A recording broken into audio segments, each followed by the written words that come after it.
मौसीकी के रसियाले होते हैं ना, मौसीकी सुनने के आदी लोग होते हैं। लोग मौलवियों पे और दीनदार लोगों पे कहते हैं यार ये म्यूजिक नहीं सुनते, इनको सुकून कैसे मिलता है, कैसी बोरिंग लाइफ है। मैंने बहुत दफा एक वाकया सुना है। हमारी एक कजन थी, अब हमारी कजनें भी बयान सुन रही होती हैं, बहुत पुराना वाकया है, उसको समझ में नहीं आएगा कि उसकी बात हो रही है।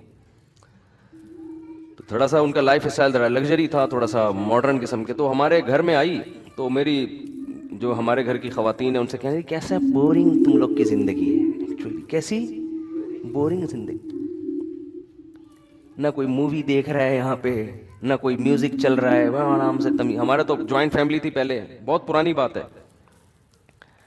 तो वालिद साहब घर में आते थे, सब बहन भाई इकट्ठे बैठ के खाना खाते थे, और सब शादी, ज्यादातर हम भाई हमारे शादीशुदा थे, तो सब पर्दा भी करती थी भाभियां। तो बस सुबह उठे, नमाज पढ़ी, स्कूल चले गए या अपने जो भी काम ने, यानी कोई इंटरटेनमेंट की जो कोई घरों में जैसे चीजें होती है ना, वीडियो गेम खेल रहे हैं सही है ना, या फिल्में देख रहे हैं, ड्रामे देख रहे हैं, ये सब चीजें नहीं थी। शादी भी अभी कोई डांस नाच गाना, भाई शादी भी ऐसे ही आराम से। और मेरी शादी ऐसे हुई थी कि मुझे रिश्ता आया तो हमने कहा ठीक है भाई, ओके कर दिया। तो वो लोग पिंडी में थे, तो जब ओके कर दिया तो पिंडी में थे, ठीक है ना, तो अब शादी कैसे होगी, ठीक है ना, वो तो पिंडी में थे तो शादी कैसे होगी। तो इतना तकल्लुफ तो करना पड़ा कि मुझे पिंडी जाना। तो मेरी वालदा चले गई पिंडी मेरे साथ, और मेरे भाई भावलपुर में थे, भाई और भाभी वो भावलपुर से ही पहुंच गए वहां पे। मैं वालदा के साथ पिंडी पहुंच गया।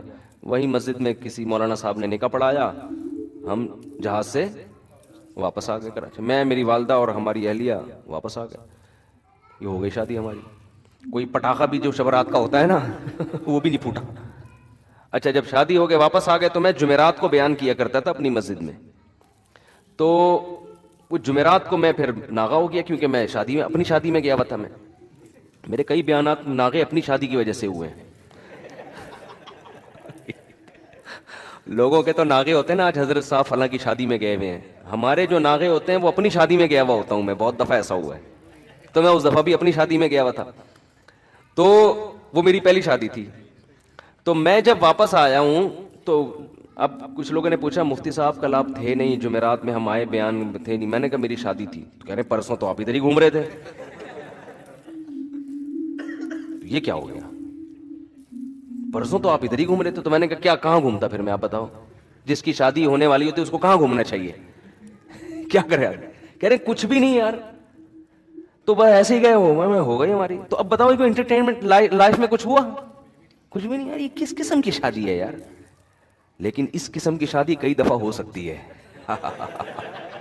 हकीकत बता दूं आपको मैं, ये जो एंटरटेनमेंट है ना, ये उन लोगों को मुहैया नहीं है जो इस किस्म की शादी नहीं करते। एक दफा में तो धूम धड़का, पटाखे, दूल्हे आ रहे हैं जनाब, उसके गले में हार डाले जा रहे हैं और लिफाफे आ रहे हैं उसके, सारा वलीमे का खर्चा हमने, फिर मैंने वलीमा किया वो भी सादगी से किया।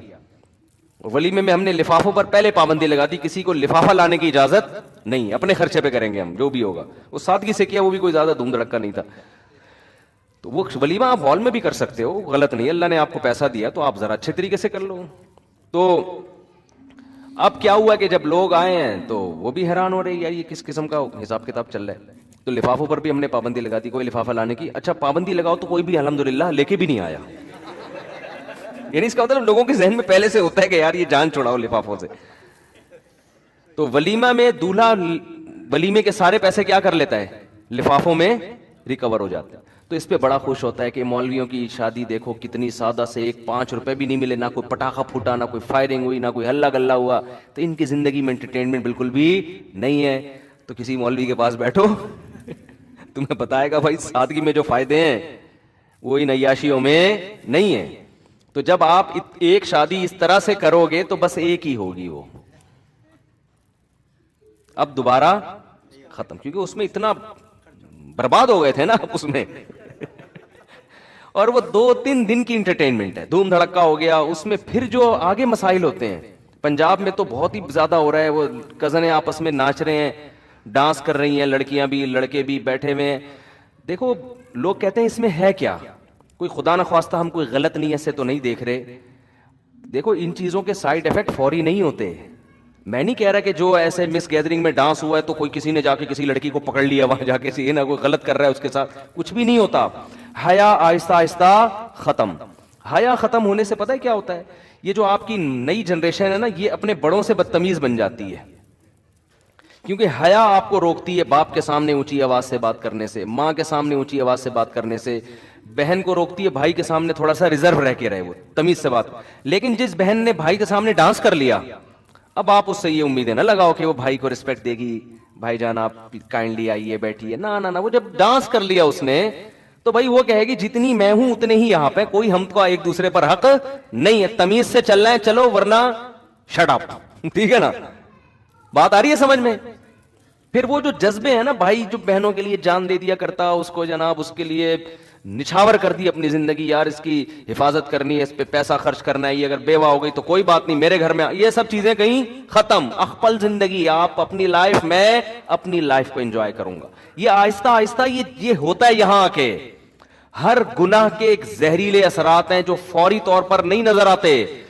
गोरे से यही तो गलती हुई है, उसने कहा, जो लिबरल लोग यही तो गलती करते हैं, कह रहे क्या हो गया, गाना सुनता है तो क्या हो गया, गाना सुनने से क्या हो गया, डांस करने से, ये जो बेहुदा किस्म का, एक तो वो अतंग वतंग होता है बेचारे हमारे केपी वालों का, वो तो वैसे ही सादा तरीके से ना ऐसे ही गोल गोल घूम रहे होते हैं, वो तो डांस ही नहीं होता ना, वो तो वैसे ही, तो वो कबायली एक रक्स टाइप का होता है, तो वो तो एक अलग चीज है। लेकिन ये जो प्रॉपर, ये जो, अब मैं उसको ये नहीं कह रहा कि वो किया करें आप लोग, लेकिन उस पे ये वाला बयान ना फिट कर दें कि उन पे फतवे लगा दें जाके, वो क्या कर रहा है बेचारा, थोड़ा सा हिल रहा है ना वो शादी में सादा तरीके से। तो हर चीज की एक, भाई सिगरेट के जो उसूल है वो चरसियों पे थोड़ी लगेंगे, चर्स अलग चीज है, हीरोइन, मैं हीरोइन के खिलाफ बयान कर रहा हूं, आप सिगरेट वालों को जाके फतवे देना शुरू कर दो, तो वो एक अलग चीज है। केपीके में या बास देहात में होता है कि वो क्या होता है कि थोड़ा सा ढोल रख के ना, आतंक कहते हैं उसको, आतंक कहते हैं ना, वो थोड़ा सा आतंक मार रहे होते हैं।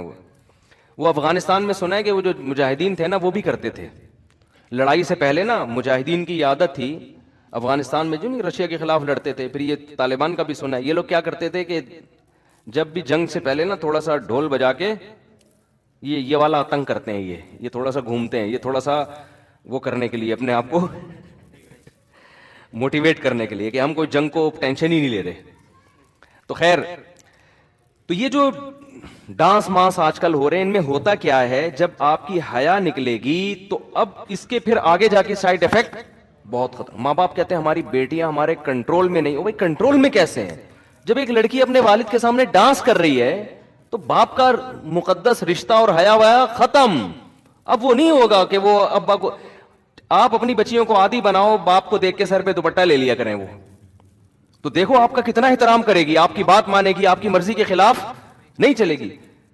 और ये चीज तरक्की में रुकावट नहीं बनेगी। अगर जवान लड़की अपने अब्बा को देख के थोड़ा सा सर पे चादर ले लेती है, ये चादर नहीं लेती, थोड़ा सा रिजर्व हो जाती है कि भाई अब्बा आ रहे हैं, थोड़ा सा गले में दुपट्टा ले लो, तो क्या इससे तरक्की का क्या ताल्लुक है भाई? यानी लोग समझते हैं अगर हम इतनी तहजीब और तमद्दुन के साथ चलेंगे ना अपने घरों में, तो हम तो अंग्रेज का मुकाबला कर ही नहीं सकते। अबे भाई, इसका इससे अल्लाह की कसम कोई ताल्लुक नहीं है।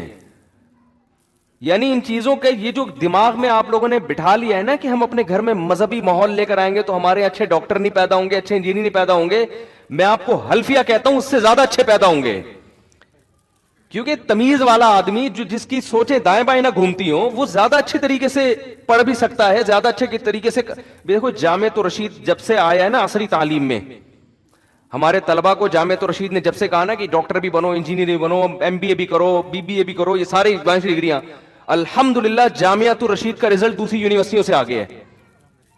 हालांकि यूनिवर्सिटियों में को एजुकेशन है, उस्ताजों का एहतराम है, मगर इतना नहीं जो मदरसों में है।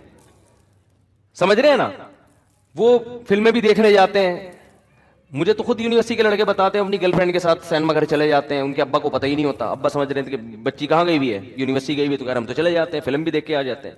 तो वो सारी आजादी वहां दी हुई है, कोई तंग माहौल नहीं है। जामिया रशीद का माहौल क्या है? तंग माहौल है। वहां गर्लफ्रेंड है ही नहीं, सारे अपने जैसे लड़के दाढ़ियों वाले, वो भी वही नजर आएंगे उसको। तो कोई एंटरटेनमेंट का माहौल नहीं है। लेकिन आप रिजल्ट देखो, अल्हम्दुलिल्लाह रिजल्ट देखो आप कभी। अभी तो अल्लाह का शुक्र है, पता नहीं 10-12 कमीशन ऑफिसर नेवी में गए हैं जामिया रशीद के। 2 साल पहले। मेरे शागिर्द भी हैं, मैं उनसे मिला हूं, मेरी एक तस्वीर भी यूट्यूब पे शाया हुई थी, आपने देखा होगा, नेवी के ऑफिसर खड़े हुए, बीच में मैं खड़ा हुआ हूं, तो उनमें ज्यादातर हमारे शागिर्द थे। तो ये दिमाग में ना आप लोगों ने खामखा में एक चीज बिठा ली है कि यार बिल्कुल ऐसा अय्याशी दे दो तो तरक्की ज्यादा होगी। तरक्की ज्यादा नहीं होगी। आप कह सकते हो अंग्रेज ने इतनी अय्याशी में कैसे तरक्की कर ली। ओ भाई, अंग्रेज अगर इतना अय्याश ना होता, इससे 10 गुना आगे निकल चुका होता। समझ रहे हैं ना। जैसे एक आलिम कहने लगे कि लोग कहते हैं ना, उलमा कहते हैं कि सूद हमारी मुआशी, सूद जो है ना, सूदी निजाम जिस कंट्री में होगा तो मईशत क्या हो जाएगी, बर्बाद। अब सवाल पैदा होता है फिर अमेरिका इतना पावरफुल क्यों है मईशत में, फ्रांस इतना पावरफुल क्यों है। वजह उसकी ये कि उन्होंने मईशत की तरक्की के और इतने असबाब इख्तियार किए हुए हैं कि एक सबब है ना सूद, वो तबाही का जरिया नहीं बन रहा। अगर वो सूद को भी खत्म कर दें अपने मुआशरे से, तो आज वो मुआशी जिस सतह पे पहुंचे हुए हैं उससे 10 गुना आगे जा चुके होंगे वो। हमारे यहां मुआशी तरक्की के कोई असबाब नहीं है, और सूदी निजाम से जो होनी चाहिए थी तरक्की,